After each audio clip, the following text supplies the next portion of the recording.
हम एक बार फिर से हाजिर आपके पास देवभूमि की खबरों को लेकर। मैं हूं आपके साथ आरजू साई और मेरे साथ मेरी सहयोगी कंचन डोगरा नेगी। देहरादून से बड़ी खबर आ रही है। मसूरी और हरिद्वार के दौरे पर रहेंगे सीएम धामी। मसूरी में सब हॉस्पिटल में नई मशीनों का उद्घाटन किया जाएगा। टाउन हॉल में स्वागत समारोह में होंगे शामिल। हरिद्वार में रामकथा में शामिल होंगे CM Dhami. World health day पर ब्लड डोनेशन कैंप में शामिल होंगे। साथ ही हर की पौड़ी में नए कामों का उद्घाटन करेंगे। तो ये तमाम कार्यक्रम रहने वाले हैं। आज ब्लड डोनेशन कैंप में भी शामिल होने वाले हैं। मसूरी में हॉस्पिटल में मशीन का उद्घाटन किया जाएगा। स्वागत समारोह में शामिल होंगे सीएम धामी। तो देहरादून से बड़ी खबर, जिसमें सीएम पुष्कर सिंह धामी के साथ मुलाकात के दिन तय हो गए हैं। सोमवार और मंगलवार को सांसद और मंत्री सीएम से मुलाकात कर सकेंगे। बुधवार और गुरुवार को विधायक और पूर्व विधायक मुख्यमंत्री से मिल सकते हैं। वहीं आपको बताएं कि मंगलवार और शुक्रवार को अधिकारी और कर्मचारी संगठन मुलाकात कर पाएंगे। तो वहीं शनिवार और रविवार को मुख्यमंत्री के साथ बीजेपी के पदाधिकारी मुलाकात कर पाएंगे। मुख्यमंत्री की उपलब्धता पर जनता मिलन का कार्यक्रम हर दिन आयोजित किया जाएगा। इस दौरान सीएम की तरफ से आने वाले और मिलने वालों से अपील है कि वो किसी भी तरह का उपहार, गिफ्ट या फिर बुके लेकर मिलने ना पहुंचे। बीजेपी के स्थापना दिवस के मौके पर चीफ मिनिस्टर पुष्कर सिंह धामी ने देहरादून की कैंट विधानसभा में हुए एक कार्यक्रम में कैंट सीट के साथ उनके कनेक्शन को बताया। सीएम को 6 महीने के भीतर विधानसभा का उपचुनाव लड़ना है। सीएम के संबोधन के बाद बीजेपी के अंदर चर्चा है कि कहीं धामी कैंट विधानसभा से चुनाव लड़ने की तैयारी में तो नहीं है। कैंट विधानसभा बीजेपी की सबसे सुरक्षित किले में से एक मानी जाती है और यहाँ पार्टी कभी भी नहीं हारी है। ये जो विधानसभा क्षेत्र है कैंट, 22 साल पूरे मुझे भी हो गए इसमें रहते रहते।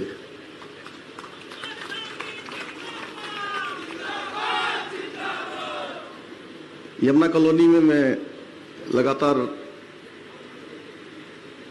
शुरू से, जिस दिन से उत्तराखंड बना उसी दिन से यहाँ रहता आया हूँ। इसलिए इस विधानसभा और आसपास की सभी विधानसभा क्षेत्रों से आए हुए हमारे सभी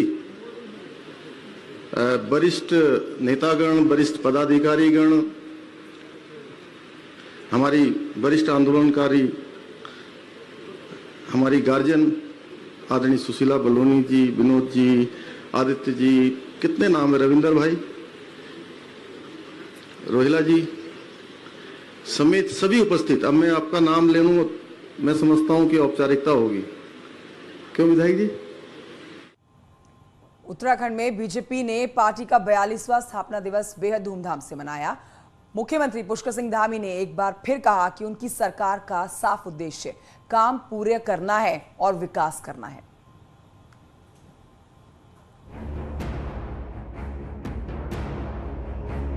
बीजेपी स्थापना दिवस पर सबसे पहले पार्टी मुख्यालय में झंडा फहराया गया।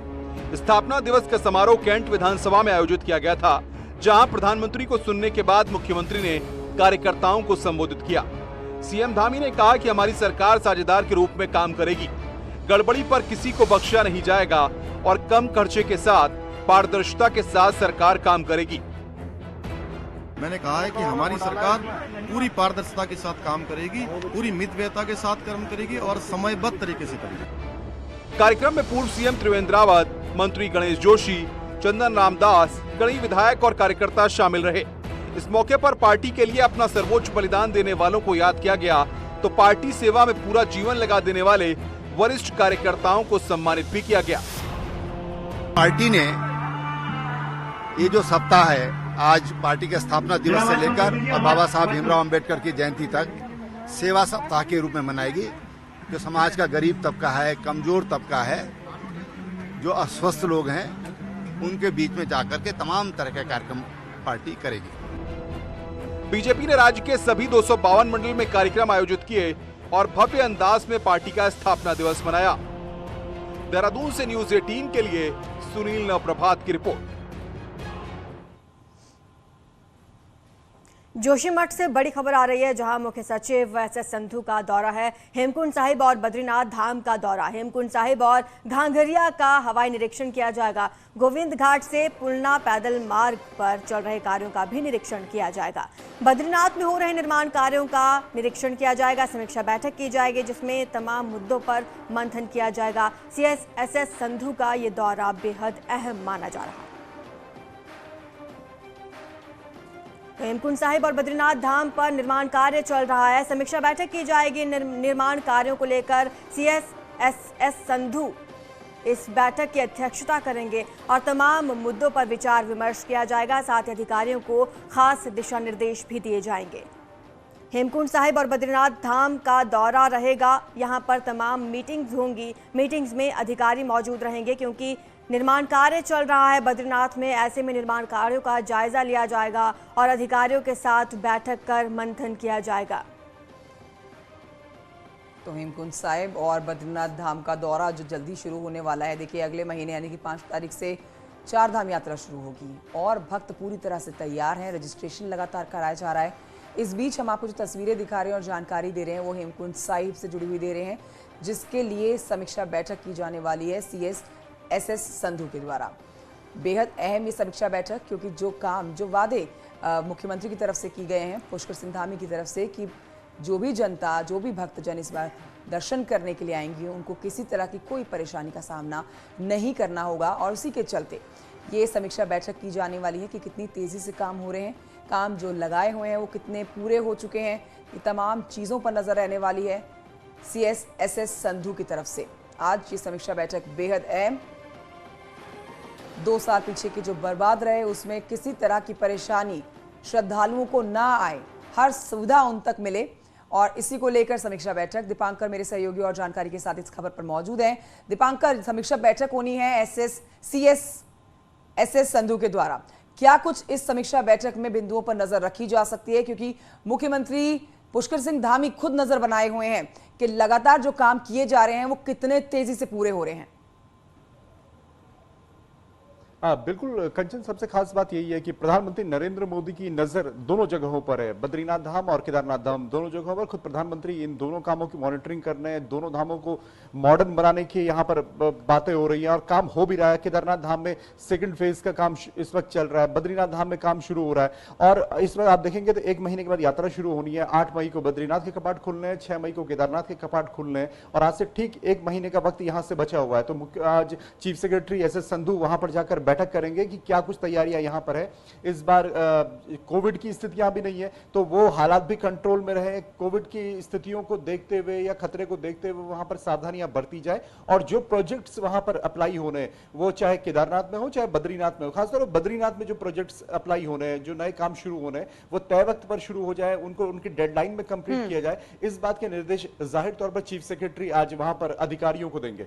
कंचन, दीपांकर, उत्तराखंड पर्यटन का अहम हिस्सा है 4 धाम यात्रा। ऐसे में इस बार क्या खासियत रहेगी इन जगहों पर कि ज्यादा से ज्यादा पर्यटक और ज्यादा से ज्यादा श्रद्धालु आकर्षित हों?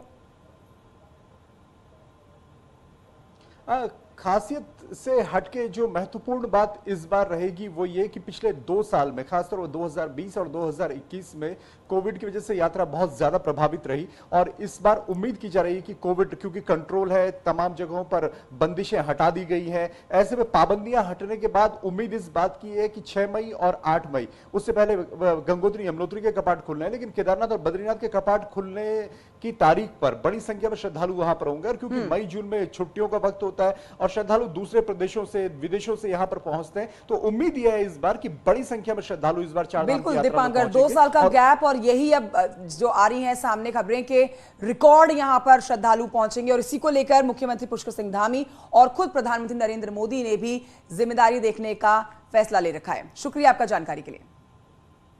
अब आगे बढ़ते आपको बताते हैं कि पौड़ी में थैलीसैंड ब्लॉक के मुलखाखाल, टीला और नौड़ी मजराम महादेव ग्रामीण सड़कों पर हो रहे घटिया डामरीकरण पर कैबिनेट मंत्री धन सिंह रावत ने जांच के आदेश दे दिए हैं। ग्रामीणों की शिकायत और इस मामले के सोशल मीडिया में वायरल हुए वीडियो को रावत ने गंभीरता से लेते हुए विभाग को जांच के आदेश दिए। प्रधानमंत्री ग्रामीण सड़क योजना के तहत संबंधित सड़कों का डामरीकरण किया जा रहा है। आज पीएमजेएसवाई की भी कुछ सड़कों का जो गांव वालों ने कहा कि साहब डामरीकरण अच्छा नहीं हो रहा है, उसके भी मैंने आज जांच के आदेश दिए हैं। बाकी विद्युत विभाग के जो अधूरे काम थे उनको भी पूरा करने का निर्देश दिया है। और 3 बड़ी योजनाएं हमारी, एक तो बिडोल से पंपिंग योजना है, एक कन्नार से पंपिंग योजना है और एक NIT के लिए पानी देना है। तो इस योजना पे भी बातचीत हो गया, जल्दी उसके टेंडर हो जाएंगे, उसका काम भी शुरू हो जाएगा। अगली खबर बाजपुर से, जहां खनन माफियाओं पर ताबड़तोड़ कार्रवाई हो रही है। दरअसल यहां बेलगाम हो गए हैं माफिया अवैध खनन में पकड़ी 2 ट्रैक्टर ट्रॉलियों को रामनगर रेंज के 3 वन कर्मियों के कब्जे से छुड़ा कर ले गए। वन कर्मियों को पीछा करने से रोकने के लिए आरोपियों ने ट्रैक्टर ट्रॉलियों में भरा खनिज सड़क पर खाली कर दिया और लकड़ी का गिल्टा डालकर सड़क को बंद कर दिया। आरोपियों ने वन कर्मियों के साथ धक्का मुक्की भी की, गाली गलौज किया, जान से मारने की धमकी तक दे डाली। वन दरोगा की ओर से बाजपुर कोतवाली में आरोपियों के खिलाफ कार्रवाई के लिए शिकायत दे दी गई है। हमारे सुपुर्दगी में वाहन दिए, उसके बाद वो चले गए अपनी टीम के साथ। तो इनके द्वारा जो वाहन वाले हैं, इनके द्वारा हमारा रास्ता पूरा ब्लॉक करके ट्रैक्टर ट्रॉलियाँ जो हैं वो जबरन छुड़ा ले गए। काफ़ी संख्या में लोग इकट्ठा हुए थे।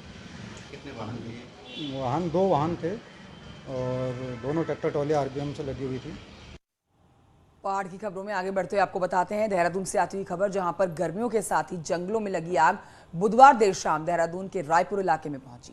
रायपुर के जंगल धू-धू करते जलते देखे गए। राहगीरों ने अपने कैमरे में इन तस्वीरों को कैद किया। वन विभाग को इस पूरी घटना की सूचना दे दी गई। शुरुआत में आग बुझाने की कोशिश नाकाम रही, लेकिन बाद में आग पर काबू पा लिया गया।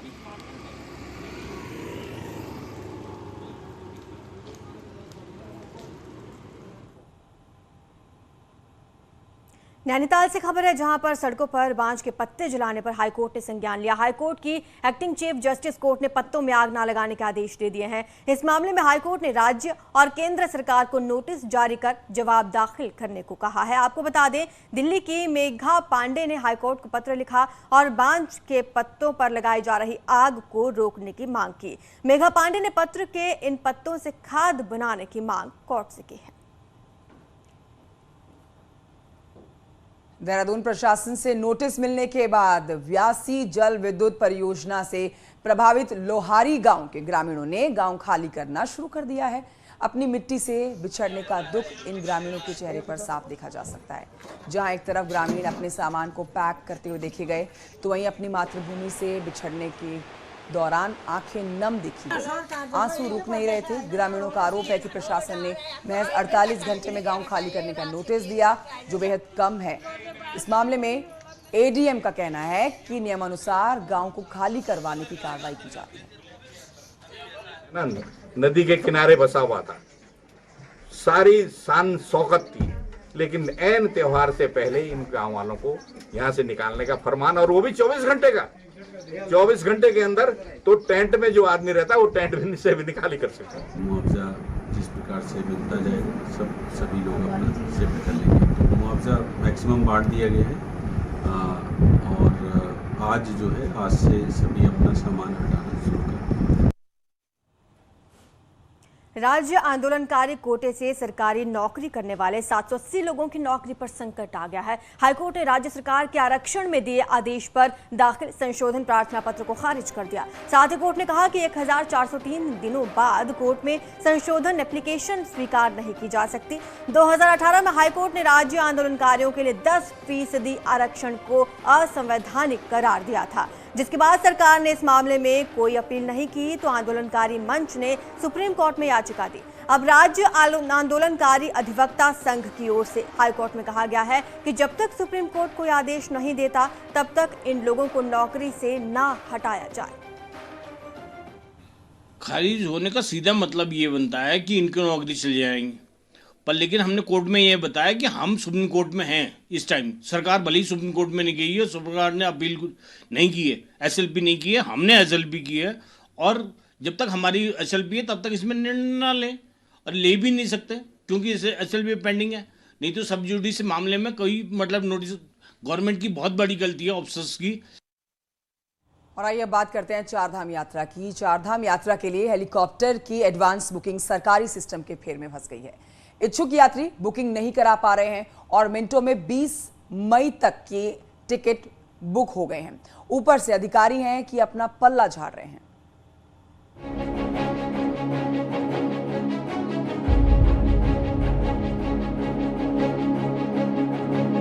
उत्तराखंड में 6 मई से शुरू होने वाली चार धाम यात्रा में कई राज्यों से इच्छुक यात्री केदारनाथ यात्रा के लिए हेलीकॉप्टर की एडवांस बुकिंग कराना चाहते हैं, लेकिन सोमवार देर शाम से शुरू हुई एडवांस बुकिंग कई यूजर्स के लिए जी का जंजाल बन गई है।